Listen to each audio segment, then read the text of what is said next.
धन्यवाद दोस्तों, कहानी को इतना प्यार देने के लिए।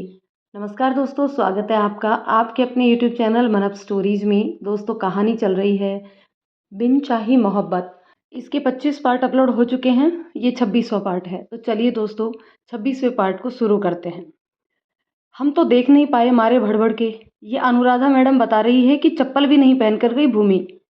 हम एक जोड़ी चप्पल भी लाए थे। अब आप बैठ गए हैं हवाई जहाज में, वरना हम दे देते। उसको वहाँ चप्पल जरूर दिला दीजिएगा।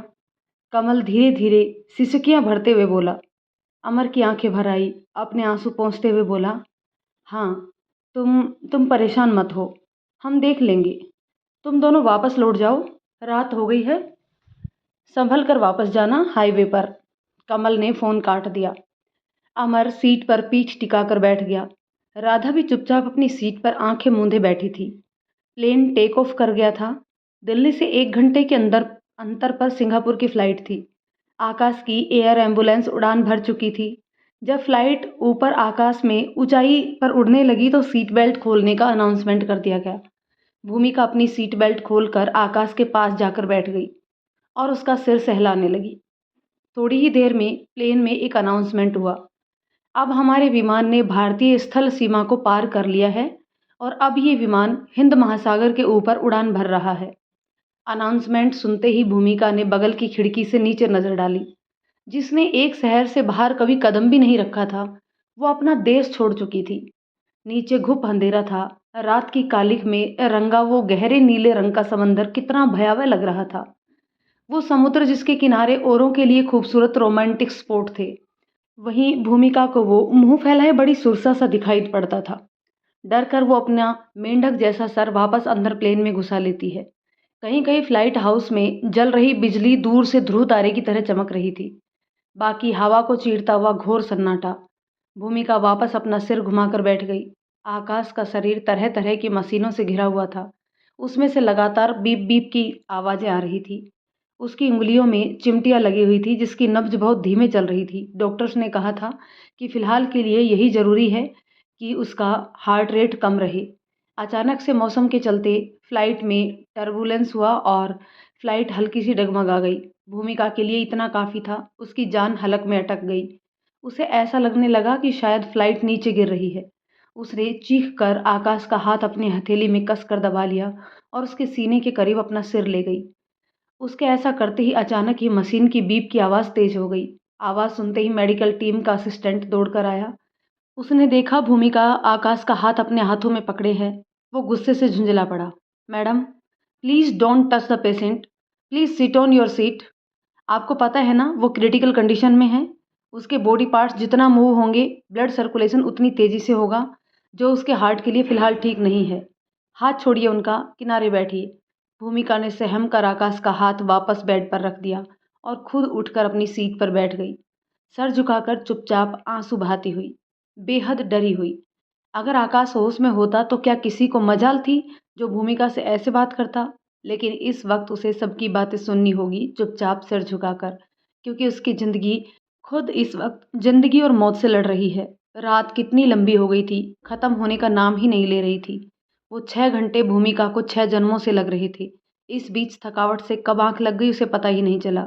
आंख खुली जब सुबह टीम की नर्स ने उसे हिलाया। Ma'am, we are about to land, please seat belt बांध लीजिए। भूमिका ने सीट बेल्ट लगाई। प्लेन हल्का सा आगे की तरफ झुका और कुछ ही देर में एयरपोर्ट के रनवे पर दौड़ने लगा। आकाश का पल्स रेट रात भर उसी स्पीड से रहा जैसा डॉक्टर चाहते थे, लेकिन ज़्यादा देर तक इतना धीमा पल्स रेट भी नुकसानदेह था, इसलिए जल्दी से जल्दी उसे अस्पताल पहुंचाना था। इधर शहर में 7 स्टार हॉस्पिटल, जो कि एक संस्थान जैसा था जहां मेडिकल की पढ़ाई भी होती थी, वहां पूरी मेडिकल इमरजेंसी की टीम रेडी थी। बस आकाश के वहां पहुंचने की देर थी। आकाश के आते ही उसे फटाफट आईसीयू में ले जाया गया, प्री मेडिकल चेकअप के लिए, जहां चेक होना था कि सारे बॉडी पार्ट्स ब्रेन के कंट्रोल में है या नहीं, जो फिलहाल एकदम सही था। यानी ऑपरेशन सक्सेसफुल रहा तो पेशेंट कोमा में नहीं जाएगा। उसे तुरंत वार्ड से निकालकर ऑपरेशन यूनिट में ले जाया गया। एक नर्स तेजी से फॉर्म लेकर भूमिका की तरफ बढ़ी, जो लगातार आकाश के स्ट्रेचर के साथ ही चल रही थी। Madam, please fill the form before we proceed. Bhumika ने कांपते हाथों से फॉर्म पकड़ तो लिया, लेकिन उस पर 10 पन्नों के फॉर्म में जो कुछ भी पूरा इंग्लिश में लिखा था, उसमें 2-4 चीज़ें नाम, एज, एड्रेस छोड़कर उसे कुछ भी समझ में नहीं आ रहा था। वो जल्दी से दौड़कर नर्स के पास पहुँची। सुनिए, इसमें क्या भरना है बता दीजिए। नर्स वहाँ की लोकल निवासी थी, उसे हिंदी नहीं आती थी। I told you to fill the form, do it fast कहकर वो फिर मुड़ने को हुई। भूमिका ने उसका हाथ पकड़ लिया। English I know, only little English. I Hindi, Hindi speak form. आगे उसे समझ नहीं आया तो वो रोते हुए इशारे से बोली कि उसे फॉर्म समझ में नहीं आ रहा।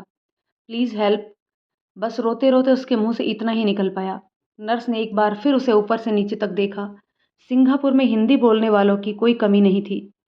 Okay wait. नर्स इतना बोलकर रिसेप्शन की तरफ भागी। Do we have someone from India right now, someone who knows Hindi. Receptionist ने सिस्टम पर चेक किया। Yes sister, doctor Poonam Sahay, but she is an urgent case of delivery, so she is busy right now. Okay, how much time she will take. Now too much, between half hour already, she will be here in no time. Nurse Bhumika को अपने साथ ले गई और एक cabin में बिठा दिया। सुबह के 7 बजने वाला था। Doctor Poonam can help you, you will have to wait. Nurse ने इशारे से भूमिका को समझाया। भूमिका बेचैनी से बैठ गई। फ़ोन अभी भी बंद था। वो अमर से नहीं पूछ सकती थी कि वो कहाँ पहुँच गया, और ऊपर से फॉर्म के सबमिट होने के इंतज़ार कर रहे डॉक्टर्स, ताकि वो आकाश को ऑपरेशन शुरू कर सके। थोड़ी देर में केबिन का दरवाज़ा खुला और करीब 40 वर्ष की बेहद संभ्रांत सी दिख रही दुबली पतली महिला ने अंदर प्रवेश किया। गले में पड़ी पतली सी सोने की चैन, कंधों तक लटके बाल, ब्लेजर, पैंट और शर्ट उसकी आधुनिकता का प्रमाण दे रहे थे। उसने अंदर आते ही मुस्कुराकर भूमिका की तरफ देखा। भूमिका की हालत ऐसी नहीं थी कि कोई भी उसे मानसिक रूप से विक्षिप्त न समझता। बिखरे, उलझे बिखरे बाल, रो रो कर आंसुओं से मैला हुआ चेहरा, बिखरी हुई सी साड़ी और पैरों में ओवरसाइज बाथरूम स्लीपर। डॉक्टर के आते ही वो धीरे से उठ खड़ी हुई। पूनम ने पानी का गिलास उठाया और एक ही घूंट में ख़त्म कर लिया। भूमिका को उठते ही वो बोल पड़ी, आर यू प्रेग्नेंट। हाँ हाँ, 3 months. Yes, I got it. Sit down please. हाँ जी, अब बताइए क्या समस्या है आपकी। पूनम को हिंदी में बोलते देख भूमिका की सांस में सांस आई। मैडम, मेरे पति का एक्सीडेंट हो गया है, इंडिया में हुआ था। कल रात में डॉक्टरों ने यहाँ आने को बोल दिया। अब ये फॉर्म भरने का बोला है, जो हमें कतई समझ में नहीं आ रहा। भूमिका ने फॉर्म पूनम को थमा दिया। वो शांति से कुछ 2-3 मिनट में पूरे 10 पन्ने पढ़ गई। कुछ नहीं डियर, एक्चुअली सीरियस केस में ऑपरेशन से पहले पेशेंट के घर वालों से लिखित परमिशन ली जाती है। दरअसल इसमें लिखा है कि क्या, कि ऑपरेशन के बाद भी तुम्हारे पेशेंट के इंटरनल ऑर्गन्स के डैमेज होने के 80% चांस है, और तुम इस बात को मानती हो और अस्पताल प्रशासन को ऑपरेशन की अनुमति दे रही हो। यहाँ तक लाने के बाद भी ऐसा तो क्या हो गया है जो कोई ये नहीं कह रहा कि एकदम ठीक हो जाएंगी। पूनम ने पानी का दूसरा गिलास भूमिका की तरफ बढ़ाया। लो पानी पियो। नाम क्या है तुम्हारा। भूमिका। भूमिका, डियर बात ऐसी है कि अगर तुम्हारे सामने 2 ऑप्शन हो, पहला कि बिना ऑपरेशन के तुम्हारा पेशेंट जिंदा नहीं बचेगा, दूसरा कि ऑपरेशन हो जाएगा तो उम्मीद बनेगी कि शायद शायद I am not standing 100% sure, but शायद वो बच जाएगा। और डियर, तुम्हें इसी शायद के भरोसे पर इस पेपर पर साइन करना होगा, क्योंकि पहला ऑप्शन तुम्हारे पेशेंट को सिर्फ मौत की तरफ ले जाएगा। भूमिका के आंसू बहते हुए कागज की स्याही को गीला करने लगे। डॉक्टर पूनम ने पीछे से उसके कंधे पर हाथ रखा। डियर, डू इट फास्ट, इतना वक्त जाया मत करो। और बगल में पड़ा पेन उठाकर भूमिका को पकड़ा दिया। भूमिका फॉर्म में बाकी सारी जानकारी भरती गई, जैसे जैसे डॉक्टर पूनम उसे बताती गई। आखिर में सारे नियम और शर्तों के नीचे लिखा था, आई एग्री। भूमिका ने कांपते हुए हाथों से उस बॉक्स में सही का टिक बनाया और नीचे हिंदी में अपना पूरा नाम लिख दिया। भूमिका आकाश सिंह सोलंकी। नर्स वो फॉर्म लेकर चली गई। आकाश का ऑपरेशन शुरू हो गया था। भूमिका उठकर बाहर जाने लगी। डॉक्टर पूनम ने उसे रोक लिया। लिशन भूमिका। भूमिका पीछे घूमी। पूनम ने अपने डेस्क पर रखे कटे फ्रूट्स का बाउल उठाया और भूमिका के पास ले आई। वहाँ ऑपरेशन थिएटर के पास बैठने का कोई फ़ायदा नहीं। 2 घंटे से पहले ऑपरेशन ख़त्म नहीं होगा। लो तब तक कुछ फ्रूट्स खा लो। न नहीं, मैं ठीक हूँ, आपका धन्यवाद। बहुत ही आकर्षक और खिले हुए व्यक्तित्व की धनी थी डॉक्टर पूनम। खा लो, मुझे नहीं लगता तुमने कल से कुछ भी खाया है, जबकि इस वक्त तुम्हें 2 खुराक की ज़रूरत है। उन्होंने मुस्कुराते हुए भूमिका के पेट की तरफ इशारा किया। पर पर मेरा मन नहीं हो रहा है कुछ भी खाने का। मितली सी आने लगती है। लास्ट चेकअप कब हुआ था तुम्हारा? भूमिका को कुछ याद आ गया और वो फिर से रो पड़ी। रोते रोते बोली, वही करवाने तो आ रहे थे ये। न आते तो ये सब ना होता। सब हमारे कारण हुआ है, सब कुछ। आखिरकार कल से साधा हुआ आंसुओं का बांध आज थोड़ा सा अपनापन पाकर फट पड़ा। डॉक्टर पूनम ने उसके सिर पर हाथ भर क्या रखा। भूमिका उनसे लिपट कर फूट फूट कर रो पड़ी। बस बस बस भूमिका चुप। ये बेबी के लिए बिल्कुल ठीक नहीं है भूमिका। चुप हो जाओ। कुछ भी तुम्हारी वजह से नहीं हुआ है, इसलिए रोना बंद करो। चुप हो जाओ भूमिका। थोड़ी देर उसका सिर सहलाने के बाद पूनम ने उससे पूछा, तुम्हारे साथ कोई नहीं आया? पता नहीं, हमारी बात ही नहीं हो पा रही है किसी से। हमारा फ़ोन बंद पड़ा है, बैटरी ख़त्म हो गई है उसका। हम पता नहीं कर पा रहे हैं कि वो लोग कहाँ पहुँचे हैं। भूमिका ने हाथ में पकड़े फ़ोन की तरफ इशारा करके कहा। फ़ोन का सेम मॉडल पूनम के पास भी था। ओह, तुम मेरे चार्जर से चार्ज कर सकती हो। तुम्हारे फ़ोन से आईएसडी कॉल हो जाएगी ना? अगर नहीं हो तो मेरे से कर लेना। भूमिका को चार्जर देखकर असीम शांति मिली। फ़ोन खुलते ही उसने सबसे पहले अमर को फ़ोन लगाया, जो कि फ़्लाइट मोड पर होने के वजह से शायद बंद था। फिर उसने अनूप को फ़ोन लगाया। अनूप का फ़ोन बंद था। Doctor, how is she? Anoop ने सामने से आ रही डॉक्टर से पूछा।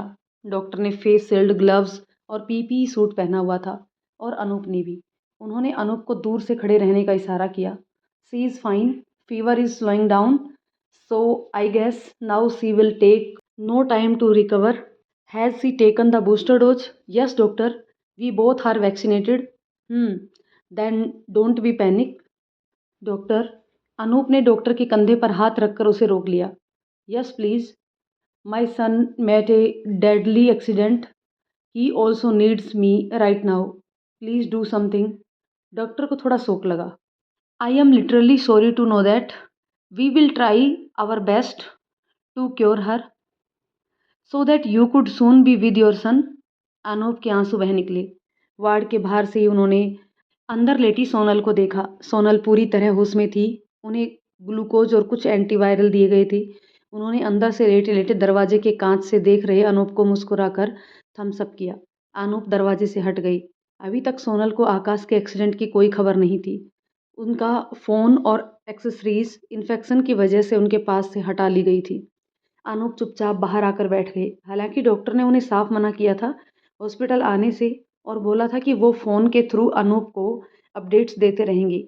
हॉस्पिटल में सिर्फ कोरोना वायरस के लिए वेरिएंट से इन्फेक्टेड लोग भर्ती थे। लेकिन अनूप सोनल को किसी भी हाल में अकेला नहीं छोड़ना चाहते थे। अनूप हमेशा ये समझने वाले कि सब कुछ वो अपनी मर्जी से चला रहे हैं, लेकिन आज सब कुछ उनके हाथों से बाहर हो गया। उनकी पत्नी एक खतरनाक संक्रामक वायरस से जूझ रही थी। उनके जान से ज़्यादा प्यारा बेटा दूसरे देश में ज़िंदगी और मौत से जूझ रहा था और वो बेबस थे। और उनका बिजनेस जो मुश्किल से संभला था, अब उसे देखने वाला कोई नहीं था। ना पत्नी को छोड़ सकते थे, ना बेटे के हालात को बर्दाश्त कर सकते थे। इससे ज़्यादा लाचार और बेबस वो खुद कभी नहीं हुए थे। और उससे भी ज़्यादा डर उन्हें इस बात का था कि जब इस हादसे की खबर उनकी पत्नी को मिलेगी तो उनका क्या हाल होगा। सोनल भी कभी ये बर्दाश्त नहीं कर पाएगी, इसलिए हर हाल में ये खबर उसे सोनल से बचा कर रखनी थी। सिंगापुर के अस्पताल से ऑपरेशन की हर 25 मिनट पर डिटेल्स उन्हें भेज दी जाती थी। अमर सिंगापुर की फ़्लाइट में था, जिसे पहुंचने में अभी भी 3 घंटे बाकी थे। उसका और राधा दोनों का फ़ोन फ्लाइट मोड में था। भूमिका की किसी से बात नहीं हो पाई, ना अमर से ना अनूप से। उसका हाल बेहाल हो रखा था। एक नर्स अंदर आई और बोली, hello Mrs Solanki, you have some local attendant, please reach ground floor right now. Doctor Poonam वहीं खड़ी थी। वो मुस्कुराते हुए भूमिका से बोली, जाओ नीचे, शायद तुम्हारी फैमिली आ गई है। भूमिका का इतना सुनना था कि वो हवा की रफ्तार से केबिन से नीचे की तरफ भागी। रिसेप्शन पर पहुंचने के बाद भी काफ़ी देर इधर उधर देखने पर भी उसे अपने परिवार का कोई नज़र नहीं आया। फिर वो उस बड़े से कस्टमर अटेंडेंट रिसेप्शन के पास पहुंची। नमस्ते जी, मेरी फैमिली से आया है कोई मिलने। We are sorry, please speak in English. Bhumika की हिम्मत बस यही जवाब देने लग जाती थी। My family come here, my husband accident, are you from India, with your patient met in accident, am I right. बस एक्सीडेंट, इंडिया और पेशेंट इतना काफ़ी था। हाँ, हाँ, yes, yes. Come.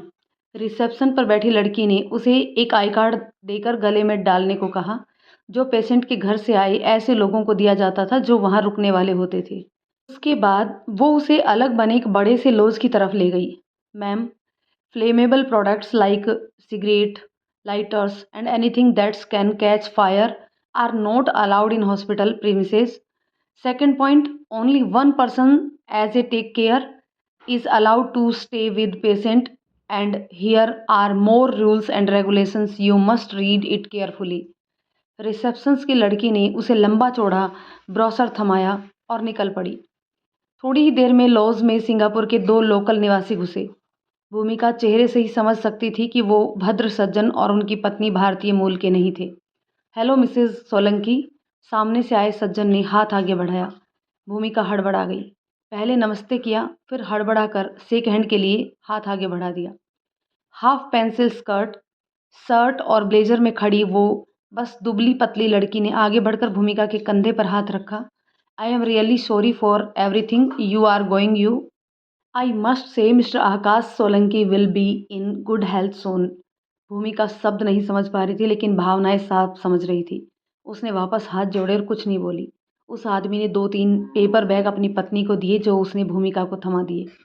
Here are some clothes, footwears and some edible to take care of you and your child in your pregnancy. उसके बाद उसने नोटों की एक गड्डी भूमिका को पकड़ाई। ये सिंगापुर की करेंसी थी। Your father in law told us that you may not have local currency. भूमिका नोट देखकर कुछ समझी तो, लेकिन उन नोटों पर गांधी जी नहीं छपे थे। वो नोट अलट पलट कर देखने लगी। ये इधर का local currency India rupees accept नहीं करेगा, यही यूज होता है इधर। उस लड़की ने ब्रिटिश एसेंट के साथ टूटी फूटी इंग्लिश में बोला। भूमिका को थोड़ा बहुत कुछ समझ में आया। वो उस लड़की और आदमी की तरफ इशारा करते हुए बोली, come come with me, my husband operation, my doctor up. Bhumika बोली और लिफ्ट की तरफ इशारा किया। वो उन्हें डॉक्टर पूनम के केबिन तक लाना चाहती थी। पूनम अपना सामान समेटकर जाने की तैयारी में थी। आज दिन में उसका और कोई केस नहीं था और अगर इमरजेंसी हुई भी तो उसका घर पास में ही था। भूमिका दौड़ती हुई उन दो अजनबियों के साथ केबिन में घुसी। भूमिका चौंक गई। वो सभ्य व्यक्ति और उनकी पत्नी सिंगापुर के जाने माने बिजनेसमैन थे। भूमिका दौड़कर पूनम के पास आई। ये इन्हें मेरे ससुर जी ने भेजा है। ज़रूर ये पैसे दिए हैं इन लोगों ने। बहुत कुछ बोल रहे हैं लेकिन हमको कुछ खास समझ में नहीं आ रहा। बात आप कर लो प्लीज़। भूमिका की रिक्वेस्ट सुनकर कोई भी पसीज जाता। पूनम ने उन दोनों से भूमिका के कहने पर काफ़ी देर तक बात की। आकाश की क्रिटिकल कंडीशन को भी एक्सप्लेन किया। इस बीच भूमिका उन तीनों के भावों से उनकी बातों का अंदाज़ा लगाने की कोशिश करती। कुछ देर बाद वो दोनों उठे। उस व्यक्ति ने भूमिका को एक कार्ड थमाया। If you need anything you can contact me. Bhumika ने कार्ड लेकर दोनों को नमस्ते किया और वो चले गए। वो कार्ड उलट पुलट कर देखने लगी। डॉक्टर पूनम ने अपना सामान पैक किया और चलने को हुई तो उन्होंने अपना चार्जर प्लग आउट किया। तुम्हें चार्जर की ज़रूरत तो नहीं? आई गेस अभी तुम्हारा फ़ोन फुल चार्ज है। मैं शाम तक चार्जर का इंतज़ाम करवा दूंगी। भूमिका ने हाँ में सिर हिलाया। डॉक्टर पूनम उठी, अपना हैंडबैग लिया और भूमिका को बाय बोलकर जाने लगी। भूमिका भी केबिन से बाहर आ गई। आप जा रही हैं? हाँ डियर, आज का काम ख़त्म हो गया है, सो अब कब आएंगी? मे बी शाम को या कल सुबह। भूमिका की बेचैनी बढ़ गई थी। ये इनका इनका ऑपरेशन तो ख़त्म होने ही वाला होगा। थोड़ा थोड़ा देर और रुक जाइए बस, फिर नहीं कहेंगे। डॉक्टर पूनम ने एक लंबी सांस लेकर भूमिका के कंधे पर हाथ रखा। डियर, यहाँ रोज़ ऐसे क्रिटिकल केसेस आते हैं। सिर्फ यहाँ के नहीं, विदेशों के भी। और 100 में से 2-3 केस ही ऐसे होते हैं जिनमें पेशेंट जिंदा ना रहे, वरना सब ठीक होकर और खुश होकर घर लौटते हैं। और मुझे भरोसा है तुम उन 2-3 लोगों में से नहीं हो। सो बी हैप्पी, बी स्ट्रॉन्ग। 1-2 बार उसके कंधे थपथपाने के बाद डॉक्टर पूनम चली गई। भूमिका एक बार फिर अकेली रह गई। सामने उन कपल के दिए हुए नोट और अस्पताल का ब्रोशर पड़ा था। भूमिका के पास पर्स जैसा कुछ भी नहीं था। उसे एकदम से आकाश के लैपटॉप वाले बैग की याद आ गई। वो उसने एंट्री करते टाइम लॉकर में जमा करवा दिया था। वो दौड़ती हुई नीचे गई और अपने पल्लों में बंधी लॉकर की चाबी से लॉकर खोला और आकाश का बैग बाहर निकाला। एक्सीडेंट के बाद से अभी तक उसने वो बैग एक बार भी नहीं खोला था, ना ही खोलने की ज़रूरत पड़ी थी। झट से अपनी गोद में रखे रुपये उठाए और अच्छी तरह से उस बैग की जेब में खूब अंदर तक खिसका कर डाल दिए। हाथ थोड़ा अंदर पहुंचा तो हाथ में कुछ डिब्बे नुमा चीज आई। भूमिका ने उसे बाहर खींचा। उसकी खुशी का कोई ठिकाना नहीं था। वो आकाश के फ़ोन का चार्जर था। लैपटॉप की हालत तो उसने खोल कर देखा नहीं, लेकिन चार्जर एकदम सही सलामत था। पिछले 12 घंटे में शायद पहली खुशी की बात थी। उसने झट से चार्जर बाहर निकाल लिया। इन कपल के दिए हुए कपड़े और सामान उसने लॉकर में ही बंद कर दिए। आकाश का ऑपरेशन हो जाने के बाद उसे कमरा मिल जाना था। फिर उसे लॉकर की ज़रूरत नहीं पड़ेगी। तभी कपड़े भी बदल लेगी। ये सोचकर उसने चार्जर के अलावा सब कुछ वापस अंदर रख दिया और खुद लिफ्ट से जल्दी से वापस ऑपरेशन थिएटर वाले फ्लोर पर आकर बैठ गई। 2.5 घंटे से ऊपर हो गया था। भूमिका के दिल की धक धक हर बीतते सेकंड के साथ ही बढ़ती जा रही थी। उसने पैर सोफे के ऊपर समेट लिए और घुटने सीने से सटाकर चार्जर और फ़ोन हाथ में पकड़कर दोनों हाथों को आपस में जोड़ दिए और मन ही मन बुदबुदाने लगी। दीन दयाल विरिदु संभारी, हरहु नाथ मम संकट भारी, मोर सुधारि सो सब भांति, जासु कृपा नहीं कृपा अधाति। एक नहीं कई कई बार वो रामचरितमानस की चौपाइयों को दोहराती गई। करीब 20 मिनट बाद दरवाज़ा खुला। 6-7 डॉक्टर्स और कई नर्सेज की बड़ी सी टीम अंदर से आपस में बातचीत करते हुए बाहर निकली। सब विदेशी थे। भूमिका बहुत ही मुश्किल था भूमिका के लिए कि वो किसी की भी बात समझ पाती। उसने कुछ सोचा, फिर फ़ोन उठाया, खोला और फिर दौड़कर वो सबके सामने पहुंच गई। He good, fit operation good, are you with the patient. यहाँ डॉक्टर के इंग्लिश का एसेंट भी बिल्कुल कुछ अलग था, वैसा ही जैसा कुछ देर पहले मिलकर गए उन कपल्स का। भूमिका बेचारी संकुचाती जा रही थी। आकाश कितना हिम्मत बंधाता था उसे हमेशा कि भाषा से कोई फ़र्क नहीं पड़ता, कोई ज़रूरत नहीं उसे सीखने की। लेकिन आज उसे एहसास हो रहा था कि सब कुछ ज़रूरी है, क्योंकि हर वक्त हर इंसान आपके साथ नहीं रह सकता। इसलिए सब कुछ ज़रूरी है, बेहद ज़रूरी। भूमिका ने कुछ बोले बिना बस हाँ में सिर हिलाया। Okay, the operation was a great success. We remove the glass particles without damaging single internal organs. The surgery was too long but it worth it. Doctor ने बोलते हुए टीम के दूसरे डॉक्टर की तरफ थम्स अप किया और team हंसने लगी।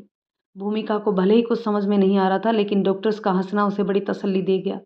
उसने सुकून की लंबी सांस ली। डॉक्टर हंसते बात करते हुए आगे बढ़ने लगे तो उनमें से एक भूमिका से बोला, ma'am, your patient is out of danger now. We will soon be shifted in an exclusive room. Good luck. उसने भी भूमिका को अंगूठा दिखाते हुए मुस्कुराकर कहा और सबके साथ आगे बढ़ गया। भूमिका को कुछ संतोष हुआ। वो सोफे पर बैठी और झट से रिकॉर्डिंग कान से लगाकर 2-3 बार लगातार सुनी। Okay, the operation was a great success. We remove the glass particle without damaging single internal organ. The surgery was too long but it is worth it. Operation success माने सब अच्छे से हो गया। फिर उसने वो रिकॉर्डिंग अनूप और अमर दोनों को भेज दी। थोड़ी देर में आकाश को स्ट्रेचर पर बाहर निकाला गया। भूमिका देखते ही उसकी तरफ दौड़ी, बट नर्स ने दूर से ही दूर रहने का इशारा किया। बेचारी वहीं रुक गई। Ma'am, he is still in control of heavy sedative to control his breath rate and slow down his blood circulation. Please don't touch his body, it will cause moment. अपने देश में जहाँ बेचारी सिर्फ इंग्लिश से ही परेशान थी, यहाँ तो एसेंट नाम का राक्षस भी मुंह फाड़े खड़ा था। लोग अक्षरों को कितना चबाकर बोलते हैं हमारे देश में, और यहाँ देखो कितना सरपट जैसे ट्रेन छूटी जा रही हो इन सब की। लेकिन अब भूमिका ने एक नायाब तरीका खोज निकाला था। वो किसी से भी बात करने चलती तो पहले फ़ोन की रिकॉर्डिंग ओपन कर लेती। सारी बातचीत होने के बाद आराम से बैठकर उसे तसल्ली से 4-5 बार सुनती। Ma'am, if you need anything just press 3 in case of medical emergency, like if patient goes restless और breath rate goes up and down, just press 5. Have you got it, ma'am? Nurse ने कमरे की table पर रखे wireless telephone को दिखाते हुए उसे समझाया। भूमिका ने झट से हाँ में सिर हिला दिया। कमरा किसी 5 स्टार होटल से भी ज़्यादा खूबसूरत था। भूमिका के घर वाले बेडरूम से भी बड़ा। जहाँ एक तरफ आकाश का बेड पड़ा था जो चारों तरफ अलग अलग मशीनों से घिरा हुआ था, वहीं दूसरी तरफ दूसरा सिंगल बेड था। वो तीमारदार के लिए था। सबसे बड़ा सोफ़ा, टीवी सेट, अलमीरा और छोटा सा रेफ्रिजरेटर और माइक्रोवेव भी था। कमरे में ढेर सारे फूलों के गमले भी रखे हुए थे। नर्स काफ़ी कुछ समझाकर, जितना वो समझा सकती थी, समझाकर वहाँ से चली गई। Ma'am, don't go near to the patient, don't touch him, don't forget it. जाते जाते वो उसे साफ तौर पर आकाश के पास जाने से मना कर गई। आकाश के बाहर निकलते ही भूमिका ने झट से दरवाज़ा बंद कर लिया और कूद कर आकाश के बेड के करीब पहुंच गई। एक अच्छी दूरी पर वो आकाश की बंद आंखें और धीमी चलती हुई सांसों को देखती रही। अब उठ भी जाइए, कब तक लेटे रहेंगे? अब तो डॉक्टर ने बोल दिया एकदम ठीक हैं आप। बोलिए, कल से कितना परेशान कर दिए हमको। अब तो जाग जाइए, बोल लीजिए हमसे, कुछ बात कर लीजिए। इतना बोलकर भूमिका चुप हो गई और वापस मशीनों की तरफ देखने लगी। कमरे में सिर्फ मशीनों की बीप सुनाई पड़ रही थी। जाइए, नहीं उठते, नखरे दिखाने हैं, किसी और को दिखाइएगा, हम बर्दाश्त नहीं करेंगे, बड़े आए। भूमिका ने झुठमुठ का नाराज होने का नाटक किया। आकाश वैसा ही लेटा था। एनेस्थीसिया का गहरा असर था, जिसने उसे अभी भी अचेतन अवस्था में डाल रखा था। अच्छा, हम नीचे जा रहे हैं, लोकर से सामान लेने। चुपचाप अच्छा बच्चा जैसे लेटे रहिएगा। और भूमिका दौड़ती हुई सारे तारों को बचाती हुई बेड पर उसके और करीब आई। और किसी नर्स को ये मत बताइएगा कि हम आपके पास आकर आपसे बतिया रहे थे। अभी अभी मना करके गई है सब, भरभराएंगी बेमतलब। उसका मन हुआ आकाश का सिर सहलाने का, लेकिन एक बार प्लेन में मेडिकल असिस्टेंट ने इस बात के लिए डांट खा चुकी थी और नर्स ने साफ हिदायत दी थी कि वो आकाश को छुए नहीं। इसलिए भूमिका ने हाथ वापस खींच लिया और उसकी तरफ मुस्कुराकर देखती हुई नीचे चली गई। जल्दी से लॉकर से सामान निकाला और भागकर ऊपर आ गई। टेबल पर रखा उसका फ़ोन लगातार बजे जा रहा था। अमर का फ़ोन था। हेलो अमर, तुम आ गए? हाँ, हम एयरपोर्ट से निकल रहे हैं, कुछ आधा घंटा लगेगा। भैया कैसे हैं? ठीक हैं, आराम से आ जाओ। ये अब ठीक हैं, इन्हें डॉक्टर ने कमरे में लिटा दिया है। अच्छा, हम नहाने जा रहे हैं, तुम पहुंच जाना तो फ़ोन करना। ये अस्पताल वाले बड़े खुर्रेंट है, बिना बताए आए तो तुम्हें ऊपर नहीं आने देंगे। अच्छा अच्छा, ठीक है। भूमिका ने फ़ोन रख दिया। उसके कल के पहने हुए कपड़े आज एकदम गंदे से हो रखे थे। उस पर खून और मिट्टी जगह जगह लगी हुई थी। चप्पल ना होने की वजह से नीचे की साड़ी धूल मिट्टी से बुरी तरह लिपटी हुई थी। उसने झट से वो पेपर बैग उठाए जो कुछ देर पहले आए मेहमान देकर गए थे और सोफे पर उलट दिए। बैग में सिर्फ कुछ कैजुअल ड्रेसेस थी। जाहिर सी बात है, अचानक आए वो मेहमान भूमिका के पहनावे से परिचित नहीं थे। वो घुटनों तक की उस ढीली ढाली काली रंग की ड्रेस को हाथ में लेकर बैठ गई। जींस भी होती तो ठीक था, पर अब ये कपड़ा, ऊपर से अमर भी आने वाला है, अच्छा नहीं लगेगा। पति ऐसी हालत में है और हमें फैशन सूझ रहा है।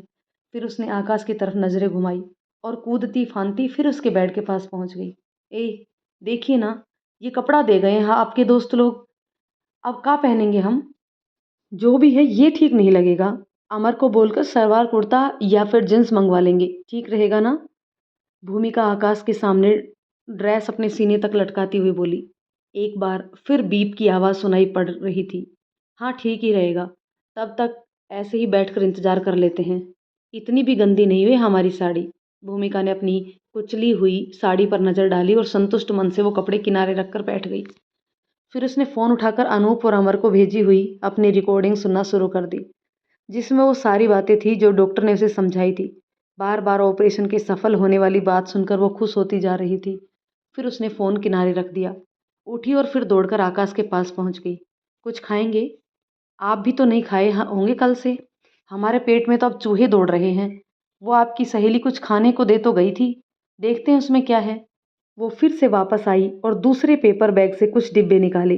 पैक्ड फूड था जिसमें नूडल्स और पास्ता वगैरह था, जिसे हॉट वाटर डालकर कभी भी बनाया जा सकता था। इसके अलावा कुछ प्रोटीन वाली छोटी छोटी चॉकलेट्स और कुकीज़ भी थी। ज़रूर ऑफिस से निकलते टाइम कॉफ़ी नहीं मिली होगी, तभी ना सर भन्ना गया होगा और गाड़ी भिड़ा दिए। भूमिका नूडल के कप में केटल से गर्म पानी उड़ेलती हुई बोली। कोई जवाब नहीं और भूमिका को फर्क भी नहीं पड़ता था। वो खुश थी कि आकाश अब उसके सामने है, जिसे 1 घंटे पहले तक डॉक्टर अकेला नहीं छोड़ रहे थे। वो अब आराम से शांति से आंखें मूंदे भूमिका के सामने लेटा है। कहीं वो विदेशी सरदर्द तो नहीं हो गया था? हाँ बोलिए। कोई जवाब नहीं मिला। हाँ बोलेंगे कैसे, डांट ना खा जाएंगे? एक बार उठो तो आप, फिर बताते हैं। जो हालत करेंगे ना आपकी, सुधर जाइएगा एकदम। भूमिका ने नूडल का कप बंद करके साइड में रख दिया और प्रोटीन वाली चॉकलेट निकाल कर खाने लगी। उसे वो बहुत पसंद आई। खाइएगा, कुछ अच्छी है ये, मूँगफली पड़ी है इसमें। भूमिका ने बची-खुची चॉकलेट भी झट से अपने मुँह में डाल ली और हाथ साड़ी से पोंछ लिया। फिर आकर आकाश के बेड के पास वाली दीवार से सटकर ज़मीन पर बैठ गई। घड़ी पर नज़र डाली, सुबह के 10:30 बज रहे थे। सिंगापुर का समय भारतीय समय से 2 घंटे आगे चलता है, लेकिन भूमिका को इस बारे में ज़्यादा कुछ पता नहीं था। आपको पता है, पूरा 16 घंटा हो गया है, जब हमें आपके एक्सीडेंट की खबर मिली थी। ये 16 घंटा हमारी पूरी ज़िंदगी पलट कर रख दिए। सच बताएँ आपको, मानिएगा, क्या-क्या नहीं किए हम इन 16 घंटे में। हमें तो बस यही लग रहा था कि आज आपको कुछ हो ना जाए, कुछ हो गया तो हम यहाँ से लौट कर नहीं जाएँगे। सब दोष हमारा ही तो है। ना हम अपना व्रत तोड़े होते, ना आप इस हालत में होते। अम्मा कुछ गलत थोड़ी ही कहती है। अब अपने कर्म नहीं भोगेंगे तो कहाँ जाएँगे? भूमिका इतना बोलकर फिर चुप हो गई। फिर धीरे से अपने आँचल के छोर से अपनी आँखें रगड़ी। डॉक्टर तो आपको छूने को भी मना कर गए हैं। जी तो करता है गले से लिपट जाएँ आपके। नहीं रहना था आपसे 1 मिनट भी दूर। आप ही ने बुलाए थे ना कमल को। नहीं जी कर रहा था हमारा जाने का। आपके कारण चले गए और आप क्या कर बैठे? भूमिका की आवाज़ सिसकियों में बदल गई। हम रहते तो कभी होने ही नहीं देते कुछ भी। फिर काहे आप हमें लेने आते और कहाँ ये सब होता बताइए? बहुत नाराज़ हैं हम आपसे। जब आँखें खोलिएगा तब बात भी नहीं करेंगे आपसे। भूमिका ने अपनी आंसू फिर से साड़ी के किनारे से पोंछ लिए। नर्स एक बार और अंदर आई, आकाश के हाथ में लगी ड्रिप चेंज करने लगी। उसकी नज़र भूमिका के कपड़ों पर पड़ी, जो नीचे से पूरी तरह से धूल धूसित थे। Oh my god, move away from the patient. Why the hell are you sitting in such dirty cloth near the patients? That would cause infections to his roots, nurse ने हड़बड़ी में बोला। भूमिका के कपड़ों पर लगी धूल मिट्टी से आकाश के घाव में इन्फेक्शन का डर था। उसे कुछ समझ तो नहीं आया, पर वो इतना जान गई थी कि नर्स उसे वहाँ से हटने का बोल रही है। भूमिका डर कर ज़मीन से उठ गई। इससे पहले कि वो कुछ कहती, उसका फ़ोन बजने लगा। अमर, तुम आ गए? ओह! हाँ भूमिका, हम नीचे हैं। तुम अपना आइडेंटी कार्ड लेकर आना। भूमिका नर्स को सॉरी बोलकर फटाफट अपना आइडेंटी कार्ड लेकर नीचे भागी। अमर और राधा लॉज में बैठे थे। भूमि दौड़कर आई और राधा के गले से लिपट गई। बड़ा सुकून मिला उसे राधा को देखकर। राधा भी बच्चों की तरह उसका सर सहलाने लगी। अमर का चेहरा, जिस पर शायद ही कभी दुनिया में किसी ने टेंशन देखी होगी, आज पसीने से तरबतर था। भैया कहाँ है भूमिका? ऊपर हैं, अब तबीयत ठीक है, तुम चिंता मत करो। राधा और अमर ने रोती कलपती बिलखती हुई भूमिका के से मिलने की कल्पनाएं की थी। भूमिका एकदम सामान्य थी। वो पहले से काफ़ी रो चुकी थी। पिछले 16 घंटे में राधा और अमर दोनों ने एक दूसरे की तरफ देखा। आओ जल्दी से, ये अकेले हैं ऊपर। भूमिका लिफ्ट की तरफ भागी। तीनों कमरे में आए तो नर्स ड्रिप लगा चुकी थी। Take your shoes off outside the room, nurse ने उन्हें दरवाजे पर ही बोला। अमर और राधा अपने शूज बाहर उतार कर अंदर आए। Please clean your hands and use mask to protect him from any kind of infection. उसके बाद नर्स ने भूमिका की तरफ देखते हुए कहा, you must wear some neat and clean clothes. Amar और राधा ने नर्स से काफ़ी देर तक बात की, जिसके बाद दोनों के ही चेहरों पर चिंता के भाव थे। नर्स चली गई। अमर सोफे पर आंख मूंद कर बैठ गया।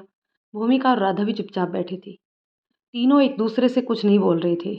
तीनों के मन में अलग अलग तरह के अपराध बोध भरा था। तीनों ही खुद को आकाश की इस हालत का जिम्मेदार मान रहे थे।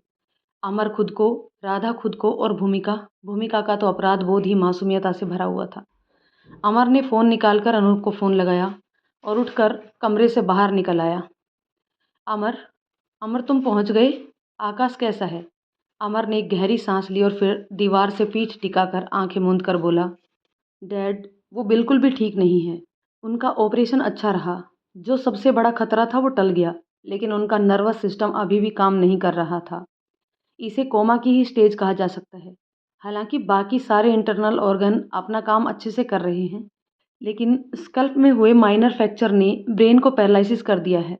डॉक्टर्स ने बोला है कि अगले 72 घंटे में होश ना आया तो वो लंबे वक्त के लिए कोमा में चले जाएंगे। अनूप कुछ बोलने की कोशिश करने लगी तो उनका गला भर्रा गया। और भूमिका, वो कैसी है? अमर ने आंखें खोलकर सामने देखा। भूमिका कमरे में राधा के साथ बैठी थी। डॉक्टर्स ने उसकी प्रेगनेंसी की वजह से उसे कुछ ज़्यादा बताया नहीं था। वो अभी ये जानकर खुश थी कि ऑपरेशन अच्छे से हो गया है। वो बिल्कुल नॉर्मल है। अनूप काफ़ी देर तक कुछ नहीं बोले। डैड, हाँ, क्या कह रहे हो थे तुम? यही कि भूमिका ठीक है। अच्छा ठीक है, उसका खुश और ठीक होना ज़रूरी भी है। ठीक है। मैं और राधा फ़िलहाल पास के ही एक होटल में चेक इन करने जा रहे हैं। लौट कर आपसे बात करता हूँ। होटल? होटल में क्यों? हॉस्पिटल में क्यों नहीं? एक्चुअली यहाँ रूल्स के हिसाब से पेशेंट के साथ सिर्फ़ एक केयर टेकर अलाउ है और भूमिका किसी भी हालत में भाई को छोड़ने को तैयार नहीं है। इसलिए मैं और राधा अमर, बेटा ये बहुत मुश्किल वक़्त है, मैं समझता हूँ। और इसी मुश्किल वक़्त में तुम्हें एक मुश्किल काम और करना है। क्या डैड? अनूप थोड़ा रुक कर बोले। 3 दिन आकाश के होश में आने का इंतज़ार कर लो, उसके बाद तुम्हें वापस इंडिया लौटना होगा। Dad, Amar, business. Dad, how could you be so mean? इतने खराब वक़्त में आप बिज़नेस? भाई ज़िंदगी से लड़ रहा है। अनूप की आँखों में भी आँसू थे। तुम्हारा भाई, तुम्हारे भाई की खातिर ही बोल रहा हूँ। जो आखिरी काम करने का तुम्हारे भाई ने बीड़ा उठाया था, वो अधूरा रह गया है और तुम्हारे अलावा मेरे पास कोई उम्मीद नहीं है अमर। इन्वेस्टर्स को उनके प्रॉफिट का शेयर नहीं मिला तो पूरे बिजनेस वर्ल्ड में आकाश के नाम का मजाक बना दिया जाएगा। अमर ने जोर से दीवार पर हाथ मारा। Dad really? आई मीन ऐसे वक्त में आप सोच भी कैसे सकते हैं? आप और भाई दोनों एक जैसे ही हो। बिजनेस बिजनेस और बस बिजनेस। एक बात सुन लीजिए, मैं भाई को छोड़कर कहीं नहीं जाऊंगा जब तक वो ठीक नहीं हो जाते। बिल्कुल भी नहीं। अमर की आवाज़ गुस्से में कुछ ज़्यादा ही तेज हो गई थी। अमर, चुप! अनूप गुस्से से चीख पड़े। जो मैं बोल रहा हूँ उसे चुपचाप सुनो। अनूप का गुस्सा पहली बार 7वें आसमान पर था। मैं चाहूँ तो असिस्टेंट मैनेजर को सब कुछ सौंप सकता हूँ, लेकिन मैं ऐसा नहीं कर रहा। उसकी कुछ वजह है। अमर, बात को समझो।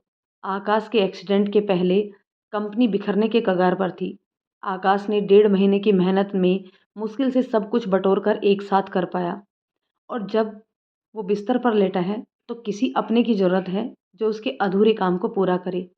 कोई अपना जो उसके पीठ में छुरा ना घोंपे। कोई अपना जो उसकी इस हालत का फ़ायदा उठा कंपनी में दो गुट ना बनने दे। और ये सिर्फ़ और सिर्फ़ तुम कर सकते हो। सिर्फ़ तुम पर आकाश को विश्वास था। मैं चाहता हूँ जब तक वो पूरी तरह से फिज़िकली और मेंटली फ़िट नहीं हो जाते, तब तक मैं तुम्हें कंपनी का कार्यकारी सीईओ बना रहा हूँ, ताकि इस दौरान कंपनी का कोई भी काम रुकने नहीं पाए। तुम जानते हो, मैं अभी वापस नहीं आ सकता, लेकिन तुम्हें गाइड तो कर सकता हूँ। अमर अनूप की बात तो सुन रहा था, लेकिन उसके कानों में आकाश की आवाज़ गूंज रही थी। उसने अपने माथे पर ज़ोर से हाथ मारा। अगर तुम्हें मेरी जगह चाहिए तो ले लो, खुशी से ले लो, लेकिन इस तरह हर जगह खुद को मुझसे बेहतर साबित करने की कोशिश करके तुम्हें कुछ नहीं मिलेगा। सारे इन्वेस्टर्स तो वैसे भी तुम्हारे ही फेवर में हैं। वो तो चाहते हैं कि तुम मेरी जगह ले लो, क्योंकि तुम और तुम्हारी बीवी बेहद काबिल हैं। डैड, डैड आप समझ क्यों नहीं रहे? कैसे समझाऊं मैं आपको? भैया के साथ एक्सीडेंट के ठीक पहले मेरी क्या बातचीत हुई थी, आपको कैसे बताऊं मैं? भैया को यही तो डर था कि मैं उसकी जगह लेने के लिए सब कर रहा हूँ। अब अगर आपने मुझे कार्यकारी सीईओ भी बना दिया तो उनका डर सच साबित हो जाएगा डैड। और मैं कभी उन्हें अपनी शक्ल नहीं दिखा पाऊँगा। मैं आपको कैसे समझाऊँ? क्यों नहीं मानते आप मेरी बात? समझने की कोशिश तो करिए आप। अमर सर पकड़कर ज़मीन पर बैठ गया। उसका मन कर रहा था वो बच्चों की तरह फूट फूट कर रोए, लेकिन उसके पास कोई कंधा भी नहीं था। राधा और भूमिका का हाल उससे अलग तो नहीं था। डैड आप जो कुछ भी कहेंगे मैं मान लूँगा, लेकिन सीईओ की कुर्सी मुझे नहीं दीजिएगा। भैया को होश आया तो उन्हें सबसे बड़ा दुख ये जानकर होगा, और क्यों ना हो। प्रोजेक्ट फेलियर को उन्होंने संभाला है। उनकी स्ट्रैटेजी ने मार्केट में हमें फिर से खड़ा किया। मेरा तो कोई रोल ही नहीं है। ऐसे में उनका ये सोचना ज़रा भी गलत नहीं होगा डैड। हमेशा शांत रहकर अपने बच्चों को अच्छी राह समझाने वाले अनूप को भी आज भयंकर गुस्सा आ रहा था। अमर उनकी बात समझने को ही तैयार नहीं था, और ना ही वो अमर की। अनूप ने गुस्से में फ़ोन काट दिया और आंखें मूंद कर सोफे पर सिर टिकाकर बैठ गई। अमर लगातार फ़ोन कर रहा था, लेकिन वो फ़ोन नहीं उठा रहे थे। कुछ देर बाद थोड़ा नॉर्मल होकर उन्होंने आकाश के नंबर पर कॉल किया, जो भूमिका के पास था। भूमिका, कैसे हो बेटा? भूमिका ने बड़ी खुशी से फ़ोन उठाते हुए कहा, ट्रांसपर्स पापा जी, हम अच्छे हैं और ये भी बिल्कुल ठीक है। अब आप बिल्कुल चिंता मत करना। मम्मी कैसी हैं? वो तो बिल्कुल ठीक है। बस जैसे ही फ्लाई ज़ोन खुलता है, मैं सबसे पहले तुम्हारे पास ही आऊँगा। राधा कहाँ है बेटा? यही, यही है पापा। कहते हुए भूमिका ने स्पीकर खोल दिया। भूमिका, राधा, बेटा मेरी बात सुन रही हो? अनूप ने अपनी आवाज़ संभाल कर भरे हुए गले से कहा। हाँ, हाँ डैड, बोलिए आप परेशान क्यों हैं? अब तो हम आ गए हैं ना, सब ठीक हो जाएगा। दोस्तों, कहानी के इस पार्ट को यहीं रोकते हैं। मिलते हैं कहानी के एक और पार्ट में। तब तक ये पार्ट आपको कैसा लगा? प्लीज़ कमेंट करके ज़रूर बताइएगा। और अगर कहानी पसंद आती है तो इसे लाइक शेयर कर दीजिए। चैनल पर नए हैं तो प्लीज़ चैनल को सब्सक्राइब ज़रूर कर दीजिए। तो चलिए दोस्तों, मिलते हैं कहानी के एक और पार्ट में। तब तक के लिए शुक्रिया।